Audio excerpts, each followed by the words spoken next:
नमस्कार प्यारे बच्चों। आज के इस वीडियो में वाक्य लेकर के उपस्थित है। इस वाक्य के बारे में कक्षा 8वीं, कक्षा 10वीं में विशेष रूप से अध्ययन करना है। इसलिए आज का यह वीडियो मूल रूप से कक्षा 8वीं और 10वीं के बच्चों के लिए है, क्योंकि व्याकरण का पार्ट जो है वो जो हम 8वीं में पढ़ेंगे उसकी पुनरावृत्ति हमें 10वीं में करनी पड़ेगी। इसलिए यदि 8वीं के बच्चों के लिए तो महत्वपूर्ण, साथ में 10वीं के बच्चों के लिए भी इसलिए ज़रूरी है क्योंकि उन्हें पढ़ना है और उसमें उपवाक्य के भेद भी उनके बोर्ड कक्षा के लिए महत्वपूर्ण है, जो उनको 4 नंबर के लिए महत्वपूर्ण प्रश्न आते हैं। तो मूल रूप से आज के इस वीडियो में हम लोग अर्थ के आधार पर वाक्य भेद की बात करेंगे। जो वाक्य आप जानते हैं, वाक्य में एक उद्देश्य और एक विधेय का होना जरूरी है, अर्थात कर्ता और क्रिया के से मिलकर का एक वाक्य। वाक्य शब्दों का एक सार्थक समूह है जिसमें शब्दों की सार्थकता होना जरूरी है। तो आइए हम लोग वाक्य रचना के आधार पर वाक्य का विभाजन जो है भेद है, हम दो आधारों पर, एक अर्थ के आधार पर वाक्य भेद और दूसरा होता है रचना के आधार पर वाक्य भेद। रचना के आधार पर वाक्य भेद की चर्चा हम लोग बाद में करेंगे, पहले अर्थ के आधार करते हैं। बहुत संक्षेप में हम बताएंगे, क्योंकि इसको आप ज़्यादा से ज़्यादा उदाहरण आप देखेंगे तो ये ज़्यादा फायदेमंद होगा।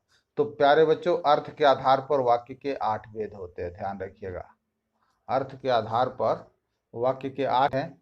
ये 8 भेद जानना इसलिए जरूरी है क्योंकि कई बार दिया जाता है कि वाक्य के आधार, अर्थ के आधार पर वाक्य के कितने भेद होते हैं। अमूमन क्लास की परीक्षाओं में आता है या ऑप्शनल प्रश्न आ जाता है कि रचना के आधार पर वाक्य के कितने भेद होते हैं। तो पहले हम अर्थ के आधार पर जान रहे हैं, तो अर्थ की चर्चा कर रहे हैं। अर्थ के आधार पर 8 भेद होते हैं, रचना के आधार पर 3 भेद होते हैं, जिसकी चर्चा हम अगले वीडियो में करेंगे। तो इन 8 भेदों की चर्चा बहुत ही सामान्य सी बात है। पहला जो वाक्य है वो है वाक्य। ये सामान्य वाक्य, इसकी पहचान जो है सामान्य तौर, जिस वाक्य में किसी क्रिया के होने की सामान्य सूचना का बोध हो, जिससे सामान्य तरह से पता चले। जैसे राम पढ़ता है, वह खाता है, बच्चे पढ़ रहे हैं, खेल हो रही है, ये सब क्या है, ये इस तरह की सामान्य सूचनाओं का जिससे बोध होता है वो विधानवाचक वाक्य कहलाते हैं। यानी कार्य होने की, क्रिया के होने की सामान्य गतिविधियां सामान्य तरीके से संचालित हो, तो इस सभी वाक्यों को हम लोग विधानवाचक वाक्य कहते हैं। जैसे देखिए कुछ उदाहरण आपको दिए गए हैं। राम पढ़ रहा है, मोहन मुंबई जाएगा, कल मंत्री जी का स्वागत हुआ, हम पढ़ेंगे, वह खेलेगा, वह जाएगा।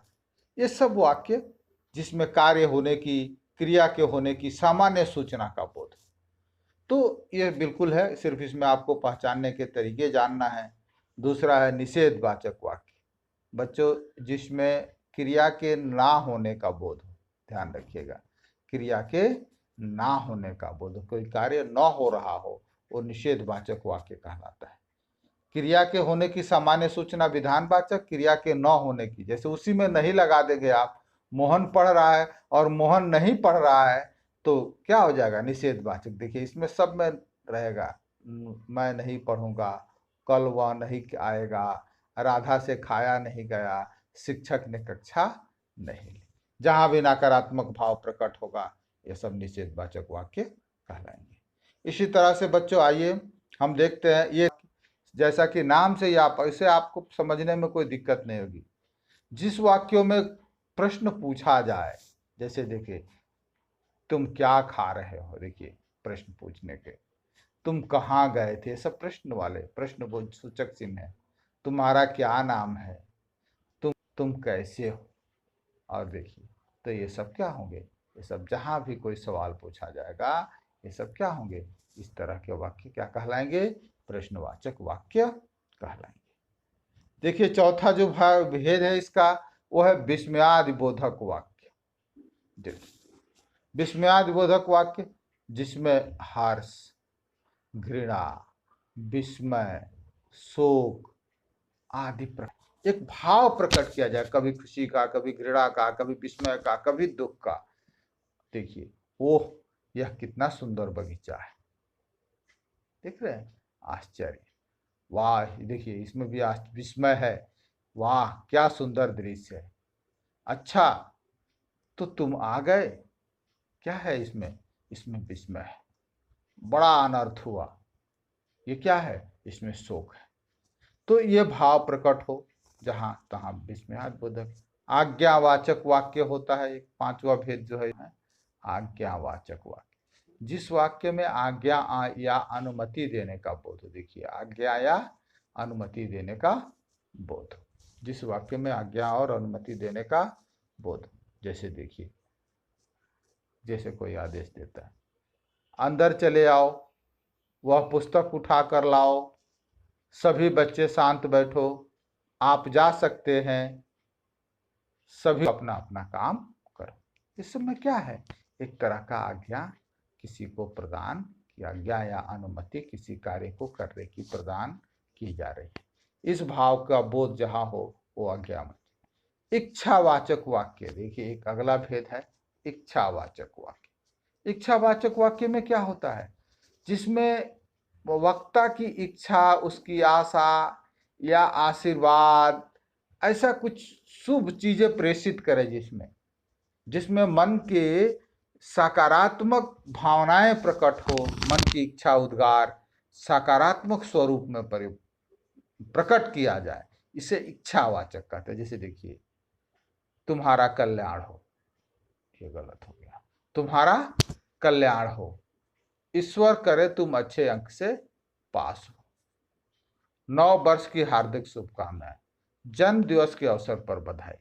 जहां भी हम अपनी कुछ शुभकामना प्रेषित करने के लिए, अपनी अच्छी भावनाओं को प्रकट करने के लिए कोई संदेश प्रेषित करते हैं, तो वहां इच्छावाचक वाक्य होता है। ध्यान रखिएगा, ये सबको आपको पढ़ लेना है, आप सबको याद रखेंगे।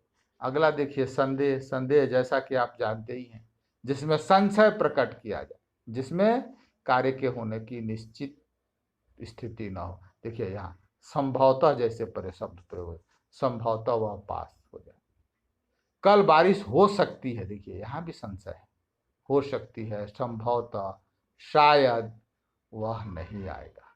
तो इस तरह की अनिश्चितता जहां हो कार्य में, इस तरह की अनिश्चितता का जहां भाव का बोध होता है, वो सब संदेहवाचक वाक्य होता है। ये देखिए एक है संकेतवाचक वाक्य। संकेतवाचक वाक्य 8वां है और अंतिम भेद है, जिसमें एक क्रिया का होना दूसरी क्रिया पर निर्भर हो। जैसे यदि तुम पढ़ते तो अच्छे नंबर आते, देखिए का नंबर आने पर प्रभाव पड़ रहा है। समय से स्टेशन आते तो गाड़ी नहीं छूटती, यह गलत हो गया है प्रिंटिंग। समय से स्टेशन जाते तो गाड़ी नहीं छूटती। जो मेहनती होते हैं उनका मेहनत का फल अच्छा होता है। तो हमेशा एक कार्य, यदि बारिश होगी तो फसल अच्छा होगा। ऐसे बहुत सारे उदाहरण है कि एक कार्य का होना दूसरे कार्य के संकेत के ऊपर निर्भर करता है। तो इस तरह से बच्चों, ये जो है हमारे 8 भेद हैं अर्थ के आधार पर।